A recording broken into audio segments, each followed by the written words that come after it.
আসসালামু আলাইকুম। ইনশাআল্লাহ আশা করি সবাই ভালো আছেন। আলহামদুলিল্লাহ আমিও ভালো আছি। যে যেখান থেকে আমার ভিডিওটি দেখছেন সবাইকে অসংখ্য ধন্যবাদ, সবার প্রতি ভালোবাসা রইল। আজকে কথা বলবো, প্রথমে আমি আপনাদের ফ্লোসিন একটা কথা বলতে চাই। গতকালকে ফ্লোসির ব্যাপারে একটা আপডেট হাতে আসছে। তো আমি আগেই বলছি যে না, আমার এক বড় ভাই আছে যে কাপ পাত্রতে কাজ করে, তো তিনি গতকালকে আমাকে এই নিউজটা দিল। এবং আপনারা সকলেই জানেন যে স্পন্সার এবং ডোমেস্টিক এই দুইটার রিসিভতা কিন্তু গতকাল থেকেই হাতে পাওয়া শুরু হয়েছে, মানে গতকাল থেকে আপলোড হয়েছে। তো এই বিষয়ে কথা বলবো, বিএফএস গ্লোবাল বিষয়ে কথা বলবো, ইত্যাদি ভিসা বিষয়ে কথা বলবো। যে ইনশাল্লাহ সবাই ভিডিওটা পুরোটা দেখার চেষ্টা করবেন।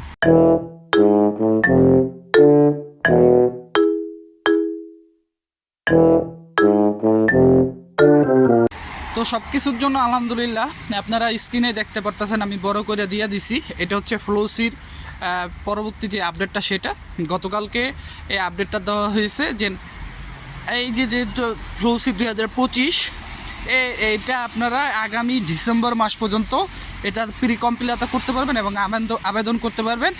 স্পন্সার, ডোমেস্টিক এবং সিজনাল এই সবগুলা ক্যাটাগরিতেই আপনারা কিন্তু আবেদন করতে পারবেন, ঠিক আছে। তো সেই ক্ষেত্রে ধরুন অনেকেই আপনারা প্রি কমপ্লিট করতে পারেন নাই, অনেকেই জানেন না, ঠিক আছে। তো যাদের এই বিষয়গুলি যারা জানেন না, ঠিক আছে, তো তাদের জন্য যেহেতু এইবারই কিন্তু আরেকবার আছে, এইবারই শেষ না, উল্টিমো যেটা মানে শেষ আরেকটা আছে। তো ওইটার আগে আপনারা এটাতে অ্যাপ্লাই করতে পারবেন, যেহেতু এখন গভর্নমেন্ট থেকে একটা নোটিশ দিয়েই দিছে যে আপনারা আগামী ডিসেম্বর পর্যন্ত এটার জন্য আপনারা আবেদন করতে পারবেন, ফাইল দিয়ে আবেদন করতে পারবেন। তো সেই ক্ষেত্রে আমি বলি, আমার যতটুকু মনে হয় এটা কিন্তু আমাদের সকলের জন্য একটা বিগ অপরচুনিটি, ঠিক আছে। তো এই জিনিসটা কিন্তু আপনারা কাজে লাগাইতে পারেন। যদি যারা মনে করেন মিস হয়ে গেছে, আপনারা এখন তো মানে আবেদন করতে পারেন নাই, তো তাদের জন্য কিন্তু আমি মনে করি এটা বিশাল বড় একটা আপনার পাওয়া, ঠিক আছে। কারণ অনেক সময় দেখা যায় কি, আপনি যদি এটা আবেদন করেন, এটা যদি না হয়, তাহলে আপনি মনে করেন সামনে ফ্লোসিটায় আবেদন করতে পারবেন, ঠিক আছে। হয়তো আমার কথাটা আপনারা ভালোভাবে শুনতে পারতেছেন না, কারণ আমি কাজের থেকে আসলাম, রাস্তায় আছি, তো সেখানে ভিডিওটা করা হইতেছে। তো এই বিষয়গুলি আপনাদের জানা দরকার, তো এই জন্য আমি জানাই দিলাম, ঠিক আছে। যদি আপনাদের মনে হয় যে এই বিষয়টা, আমি যে তথ্যটা দিলাম এটা মিথ্যা, তাহলে আপনারা চাইলে ইতালির যে ওয়েবসাইট সেখানে আপনারা গিয়ে দেখতে পারেন, তাতে আমার কোনো আপত্তি নাই। তো এটাই কথা হইলো যে আপনারা চাইলে এই 2025 ডিসেম্বর পর্যন্ত ইতালি ভিসার জন্য আপনারা আবেদন করতে পারবেন, সিজনাল, নন সিজনাল এবং ডোমেস্টিক ক্যাটাগরির জন্য।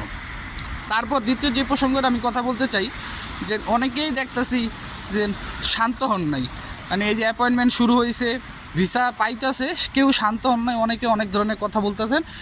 সর্বশেষ আমি যে গ্রুপগুলোতে আমি একটু যাই বা গ্রুপগুলোতে আসি, সেই গ্রুপগুলোতে দেখলাম যে আপনারা আন্দোলনের কথা বলতেছেন, মানে তুমুল হারে সেটা নিয়ে আপনার আলোচনা হইতেছে যে আন্দোলন করাই হইব, ঠিক আছে। মানে এই বিষয়ে আপনারা যারা মনে করেন কোনো মন্তব্য করতেছে, সবাইরে বকাবাজি করা হইতেছে গ্রুপে আমি দেখলাম। তো ডাজেন্ট ম্যাটার, এটা যার যার ব্যক্তিগত ব্যাপার, পার্সোনাল ব্যাপার।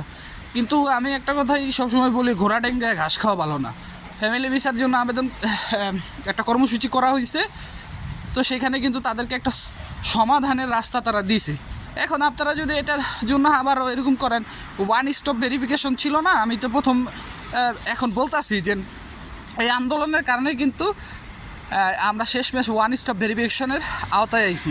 আবার যদি এখন আন্দোলন হয়, যদি এরকম কিছু হয়, তাহলে কী হইব, ওয়ান স্টপ ভেরিফিকেশনের চেয়েও যদি মনে করেন যে কোনো হার্ডলি কোনো প্রসেসিং থাকে, সেটা তারা করতে পারে, ঠিক আছে।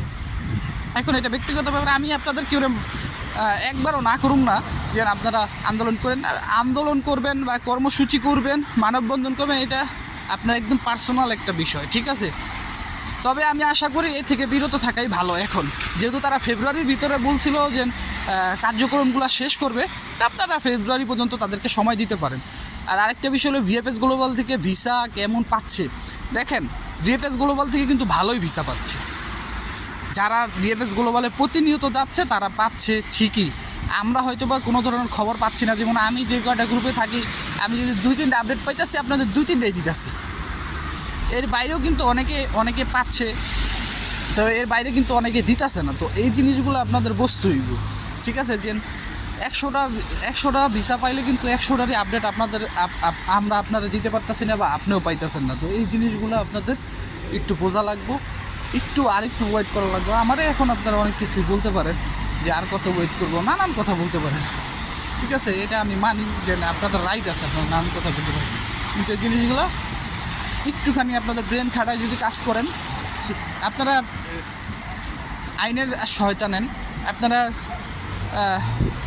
যে উপদেষ্টার কাছে যাইতে দিয়েছেন ওইখানে যান, কিন্তু এই কাজটা করে না। দেখেন এমনি যে আগে যেরকম ইজি ছিল আমাদের সময় এতটা কিন্তু কঠিন ছিল না, বাট এই কঠিন হয়েছে কি জন্য, এটা কিন্তু আমরা কিন্তু এইটাও একবার বলি না যে আজকের এই যে এই দশা কাদের জন্য, আজকের এই অবস্থা কাদের জন্য, আমাদের মতো কিছু লোকের জন্য, যে আমরা সহজ পথটারে বাঁকা করতে বাধ্য করছি তাদের।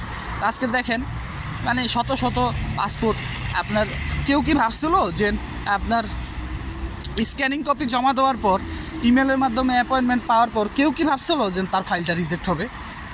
আপনারা কেউ ভাবছিলেন? যারা ইমেলের মাধ্যমে জমা দিচ্ছেন একজনও ভাবেন না, কিন্তু তারপরও রিজেক্ট করা হয়েছে।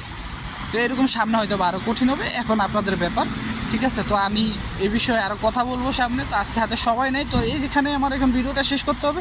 যদি আপনাদের ভালো লাগে অবশ্যই শেয়ার করে দিন, আর যদি কোনো মন্তব্য থাকে অবশ্যই কমেন্টস করতে পারেন, অবশ্যই আমার পার্সোনালে জানাতে পারেন।